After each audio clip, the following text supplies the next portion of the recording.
Memoria Sur, un podcast de Diario Sur para hablar y disfrutar de la historia, con Ana Pérez Brián y Curro Fernández Sibaja. Hola Ana, ¿qué tal? Hola Curro, buenos días. ¿Has probado los micros? He probado los micros. Oye, de verdad que estaba un poco preocupado diciendo a ver si ahora esto cuando pongamos los micrófonos salta o pasa algo. Estamos estupendos. Hay luz. Hay luz. No, pero escucha, te he dicho, ¿has probado los micros? No sabía si iba a cortar o no, pero me acabo de dar cuenta de que todo fluye. Sí. Pero vivo obsesionada las últimas 24 horas por ir encendiendo, apagando interruptores a ver si efectivamente hay luz. Sí, por si algo ha saltado o lo que sea. ¿Cómo lo has llevado tú? Nada más diré que el hecho de que saliera el periódico el martes fue un milagro. Un milagro. Mira que hemos trabajado en situaciones adversas, que hemos vivido pandemia, hemos vivido dana, hemos vivido huelgas de transporte, hemos vivido cosas como muy intensas y muy demandantes desde el punto de vista informativo, que nos hacían pensar que a lo mejor nosotros tenemos de hora de cierre 12 y media de la noche, que nos hacían pensar que no llegábamos. Pero es que el lunes, que fue el gran apagón, sí, fue el lunes, ¿no? Es que ya no sé ni siquiera en qué día vivo. Es que estábamos todos separados, cada uno en una parte de la ciudad. No nos podíamos comunicar entre nosotros, no sabíamos. Un compañero lo mandamos a Ideal, porque en Ideal quedaba un hilito, había algo de comunicación. No sabíamos si habían entrado las páginas, si no habían entrado, si estábamos en imprenta. No sabíamos nada. Estresante completamente. Era totalmente, de verdad, lo de vivir a ciegas. Yo lo experimenté el lunes desde un punto de vista absolutamente angustioso. Pues sí. Angustioso. Es que eran ya os digo, cerramos de 12 a 12 y media y es que eran las 12 menos cuarto y no teníamos periódico. No teníamos periódico, estaba todo hecho, habíamos hecho nuestro trabajo, todos los compañeros se habían dejado la piel, estábamos distribuidos para darle lo típico al botón verde y que todo funcionara, y cuando fuimos a darle al botón verde, otra vez hubo un corte de luz. Pero otra vez en Granada, en Málaga, que estábamos desplazados, que además también desde aquí quiero dar las gracias a los compañeros de 101 Televisión, porque nos abrieron las puertas de la instalación y allí nos metimos la mitad de la redacción. Es decir, estaba todo preparado y en el momento de darle al botón verde, apagón, otra vez.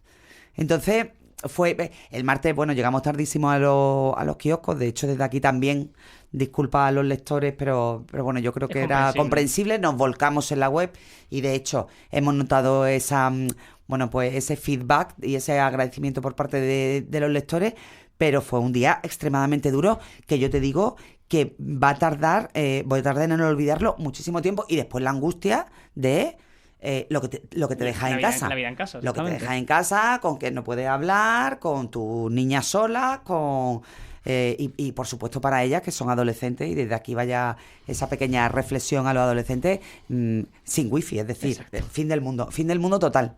Entonces, bueno, fue un día, yo decía, Dios mío, ¿qué más nos espera un lunes? Porque fue el lunes pasado la muerte del Papa. Este lunes ha sido el apagón. Y yo estoy temblando con el lunes que viene, cada vez mi cumpleaños. Espero que el mundo se porte bien. Se tiene que portar bien. Estamos con Fernando Alonso. Fernando, ¿cómo estás?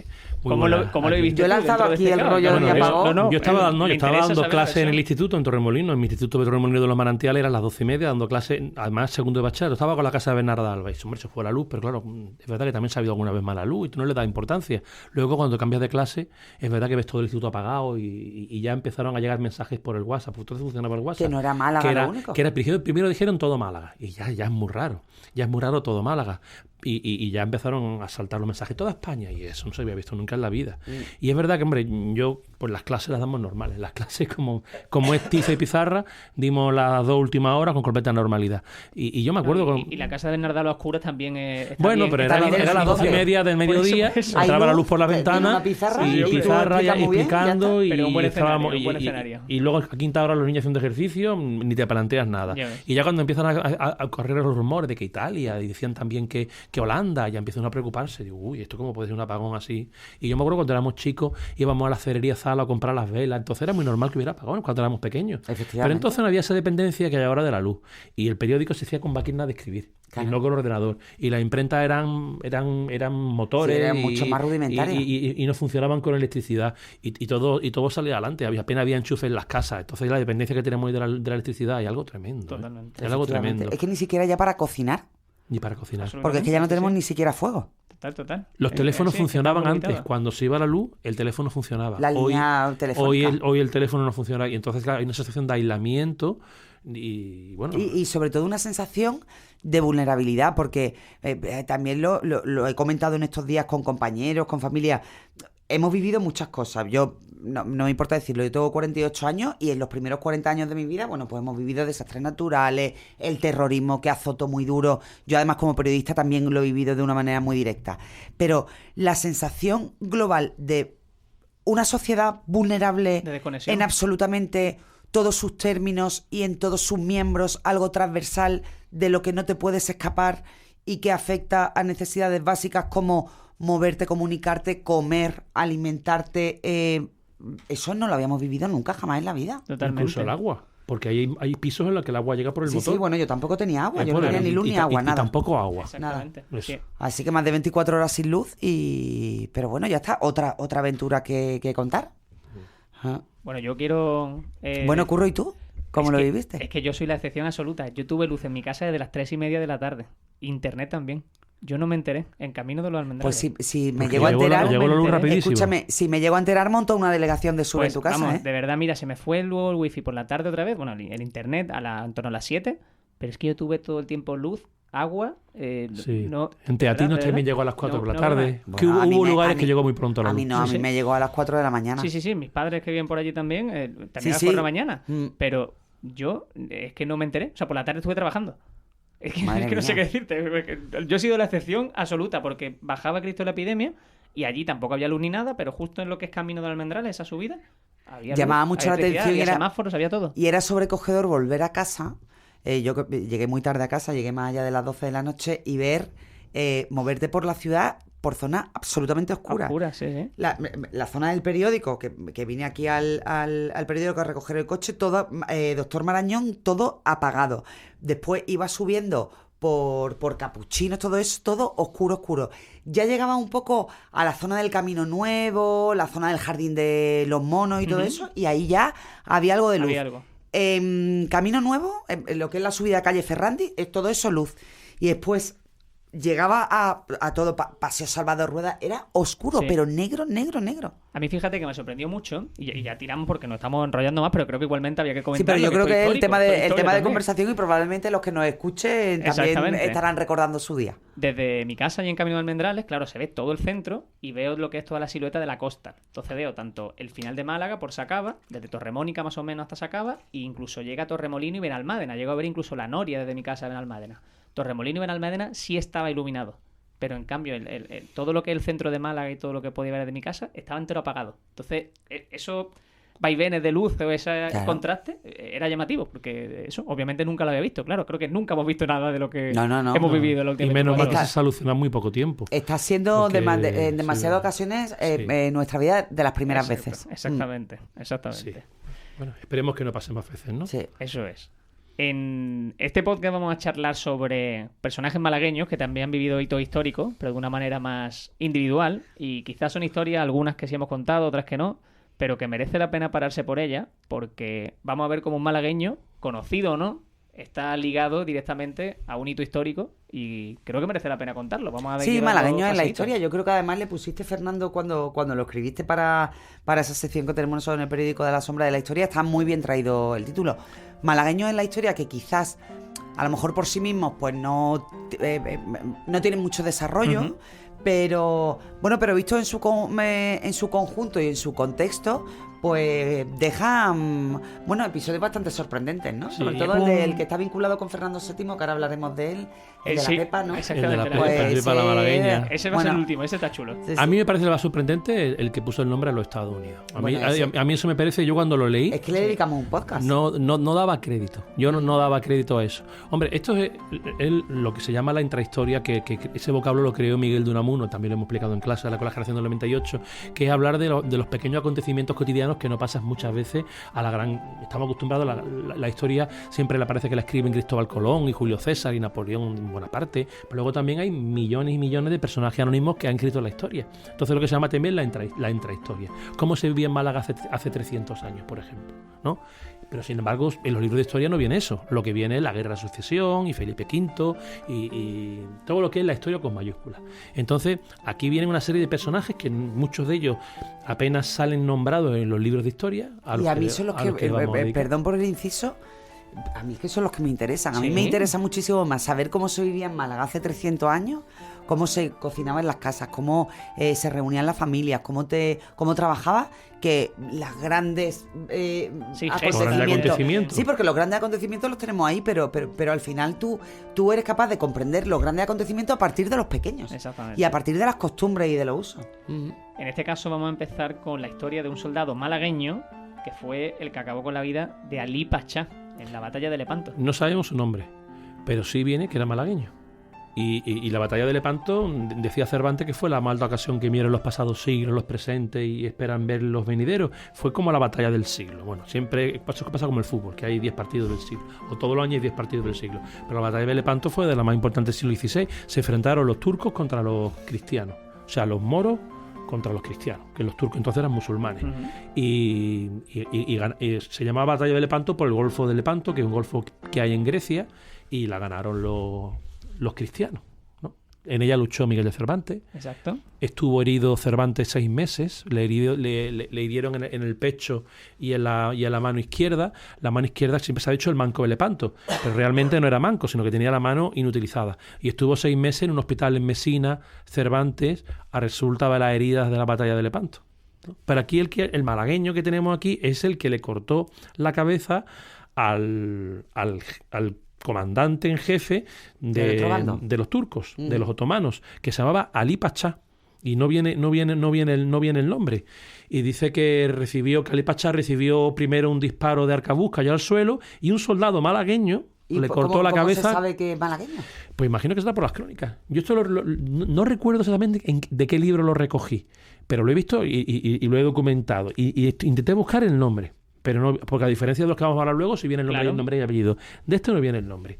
Y se habla de eso, de que un soldado malagueño fue el que le cortó la cabeza con una cimitarra, con una espada musulmana, y la lanzó al agua. No, la tiró al agua. Y probablemente eso tendría un impacto definitivo en la batalla de Lepanto. Exactamente, claro. De hecho, en la Catedral de Toledo he visto yo el famoso pendón que tenía las tropas cristianas, lo tenían puesto allí como una reliquia. He leído que lo regaló Felipe II a la Catedral de Toledo, o sea que era una cosa simbólica, porque desde entonces los turcos dejaron de tener preponderancia o el dominio del Mediterráneo. Por eso fue una batalla muy importante, la batalla de Lepanto. Esto lo fechamos en 1571. Quizás sea también uno de los motivos por el que no se recoge el nombre de este personaje. Pero si avanzamos en el tiempo y vamos a la siguiente historia, vamos a hablar de Bernardo, que fue otro malagueño que fue fundamental en el motín de Esquilache. Otro episodio histórico también muy importante, fue quizá el primer motín que recibieron los Borbones, porque los reyes siempre han sido como dioses. Entonces que alguien se rebele contra... Bueno, en realidad no se rebelaron contra el rey, se rebelaron contra Esquilache. Es el rey Carlos III, que ha sido un monarca quizás de la línea de los Borbones, quizás ha podido ser el mejor rey que ha tenido España. Yo creo que ha sido uno de los más respetados. Ha pasado también a los libros de historia como el mejor alcalde de Madrid. El mejor alcalde de Madrid. Y en Málaga hizo muchísimas cosas, Carlos III. Fíjate, la aduana. Sí, la aduana es de su época. En Madrid dice que el camino de Vélez. Pavimentó todas las calles, pavimentó muchas avenidas principales, puso alumbrado los públicos, y uno de sus ministros que trajo de Italia, claro, él había sido rey de Nápoles antes, y entonces trajo de Italia un ministro que se llamaba Esquilache, que no era al parecer muy querido por el pueblo español. Hizo importantes reformas, por ejemplo, la capa española pues la recortó, y también el sombrero, que era un sombrero circular. Entonces los ladrones se escondían con la capa, se embozaban en la capa, y el sombrero, que tenía una ala muy ancha, hacía que, y sobre todo con las calles que entonces estaban sin iluminar, como hemos visto al principio del podcast, pues claro, pues eran impunes los fugitivos. Y entonces dice que puso sastres en las calles, y los sastres recortaban las capas de los que pasaban por allí, y el sombrero le cortaban 3 puntas, y luego se quedó el famoso sombrero de 3 picos, que luego fue el tricornio de la Guardia Civil, que el famoso tricornio nació precisamente con Esquilache. Bueno, también coincidió con un periodo de hambruna, no de hambruna, pero sí de subida del precio del pan, lo que llamaríamos hoy inflación, de una inflación galopante. Y todo eso fue lo que hizo estallar el motín. Exactamente, y ahí es donde surge la figura de Bernardo, que fue el que se proclamó casi como portavoz del pueblo, haciendo una serie de reclamaciones que sí que fueron atendidas y que por eso pasa la historia. Efectivamente, este hombre era calesero. O sea, que conducía calesas. Hoy Uh-huh. podíamos decir que era chofer o Chofer que era de Uber, o taxista o de algo así. Cabify. Entonces estamos hablando de una persona que tenía una extracción relativamente humilde, no era una persona ni de clase, que no era una persona de clase adinerada, ¿no? Y entonces fue el que tomó, pues, presentó el pliego de condiciones y dice que el rey Carlos III pues aprobó todas las condiciones, ¿no? O sea que él se erigió en portavoz de los amotinados y era un malagueño, ¿no? Bernardo el Malagueño. Qué bueno. Un personaje histórico, sí, hombre. Merece la pena mencionarlo porque... Hombre, y sobre todo porque, lo hemos dicho antes, son personajes que están ligados a grandes acontecimientos. Todos hemos estudiado la batalla de Lepanto y todos hemos estudiado el motín de Esquilache. Totalmente. Y todos hemos estudiado que probablemente será el próximo personaje el nacimiento de los Estados Unidos y de alguna manera u otra la guerra de sucesión. Exactamente, porque en la siguiente historia... La guerra de la independencia, claro. Vamos a hablar de un personaje que ya hemos tratado en varios podcasts, de hecho, como es el caso de Luis de Unzaga. Y es que es un personaje que podríamos hablar de él durante mucho tiempo porque fue mucho más fundamental de lo que el malagueño de a pie sabe y creo que es una figura que merece ser rescatada, aunque poco a poco creo que ya se va poniendo en el mapa del malagueño, aparece en el callejero, aparece una señal poco a poco está siendo reivindicada natal. Y sobre todo también ya está la placa del lugar de la Alameda donde... Bueno, no es casa natal, es donde residió. Donde residió y donde murió, porque él nace en Málaga, él nace cerca de la catedral, él, bueno, pues tiene una carrera militar, además, bueno, cuestiones, paradojas de la historia, ¿no? Paradojas de esas casualidades que ponen a uno en el foco y a otros no. Fue cuñado de Bernardo de Galvez. Eso es. Que Bernardo de Galvez sí que ha pasado la historia como el gran militar, el gobernador de Luisiana, y su cuñado estuvo casi a la par. Uh-huh. Además tuvieron carreras militares muy paralelas en Estados Unidos y fue Luis de Unzaga, que ya hemos hablado de él en el podcast, el que en una carta manuscrita a George Washington, presidente de los Estados Unidos, bueno, pues en aquella época le dice enhorabuena por el triunfo en la batalla y por haber conseguido unificar a los Estados Unidos americanos o de América. Entonces a George Washington le gusta tanto esa expresión que utiliza Luis de Unzaga que decide bautizar a, bueno, pues esas nuevas colonias, ¿no? Reunidas, que antes no eran nada y que hoy son la potencia más importante del mundo. Bueno, pues decide bautizarla como Estados Unidos de América, pero es que él hizo allí muchísimas más cosas. Él fue el impulsor del FBI, él fue el impulsor del cambio del dólar, él fue el impulsor también de la enseñanza mixta en Luisiana, porque además también se casó con una chica francesa, hija de un comerciante, bueno, gente liberal. Sí, sí. Y fueron los promotores de la enseñanza mixta y además también de la enseñanza no vinculada a un estrato social.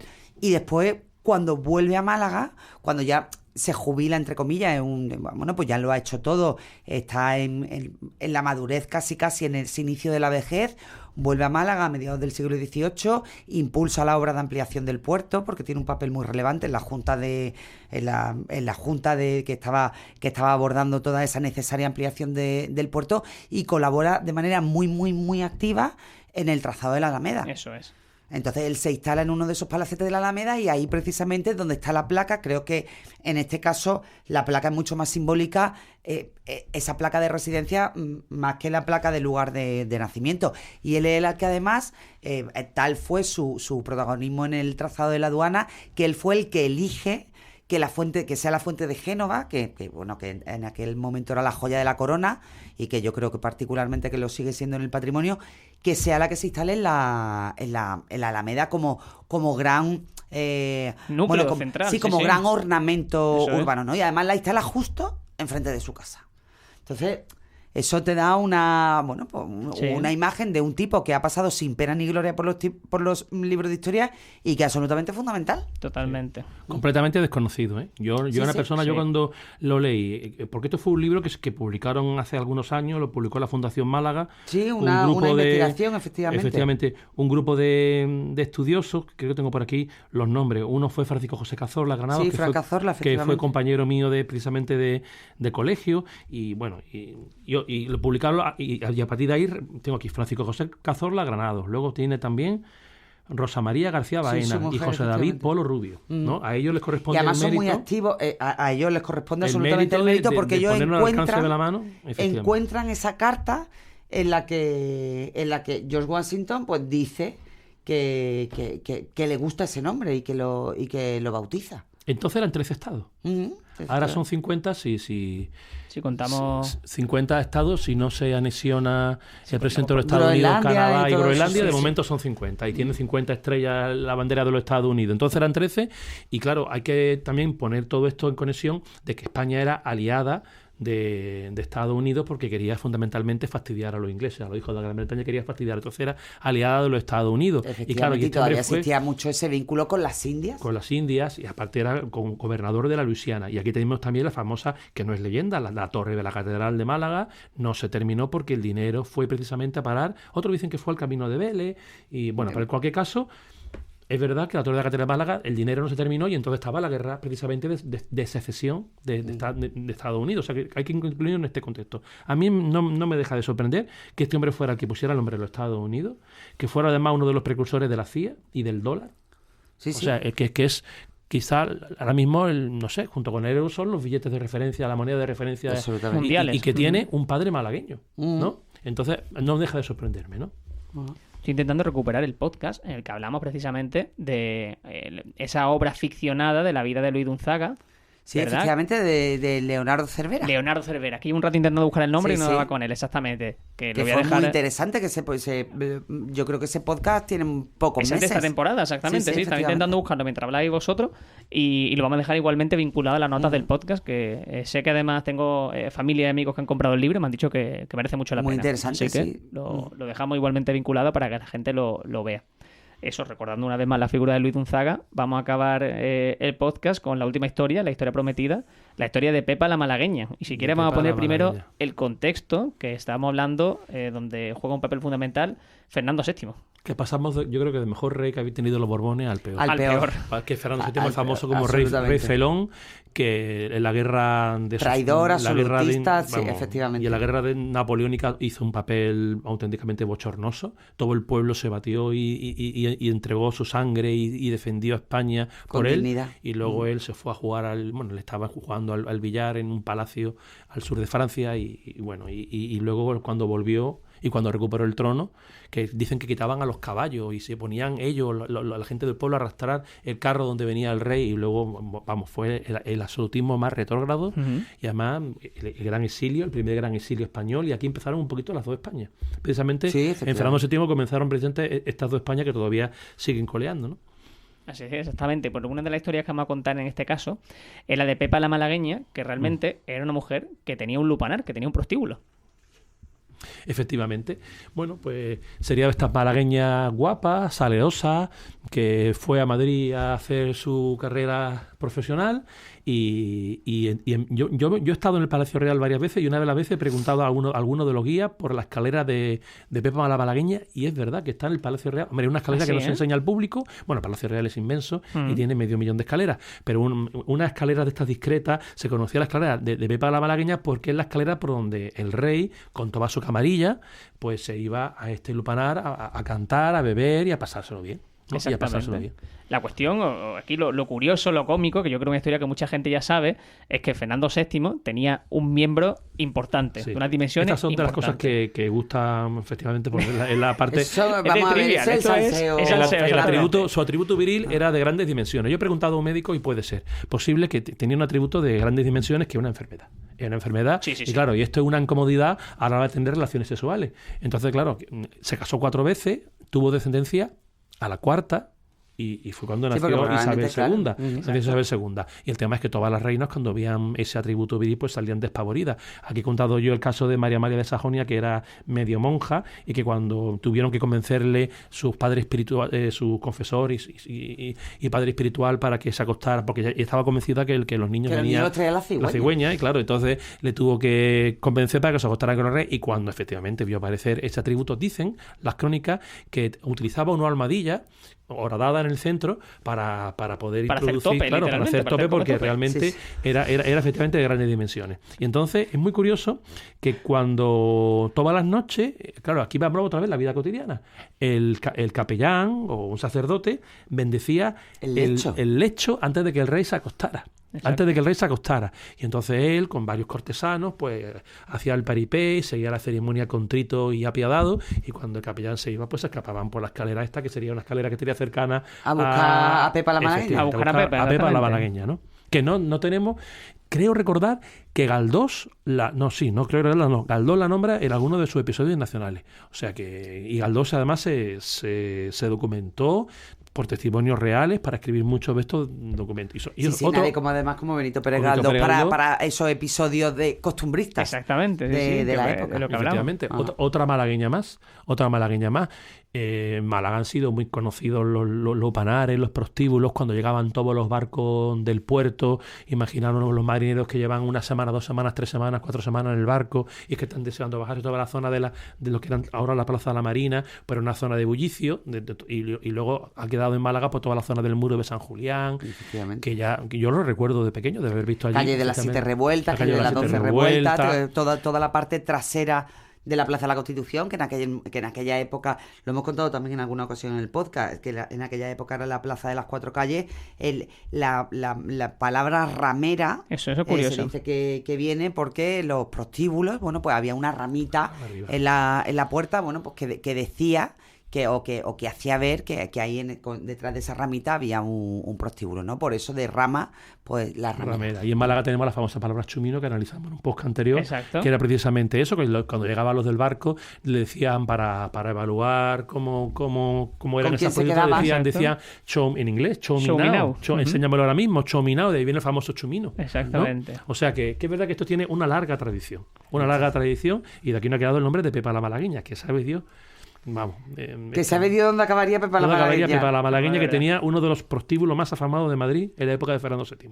Pues son historias casi de trivial, diría yo, de quesitos de trivial, pero pues para poner en el escenario a ese soldado anónimo, que fue quien cortó la cabeza de Ali Pachá, a Bernardo, que fue el que fue una pieza fundamental en ese motín de Esquilache, por supuesto a Luis Gonzaga como el malagueño que tiene nombre a Estados Unidos, y a Pepa la Malagueña, pues por curiosidad y por saber que tiene una escalera, una salida del Palacio Real que lleva su nombre. Así que eso y que existe, que los guías la conocen. Es decir, que no es leyenda. Exactamente. No es leyenda.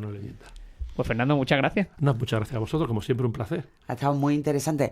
Oye, déjame que recuerde una cosa, bueno, o que anuncie.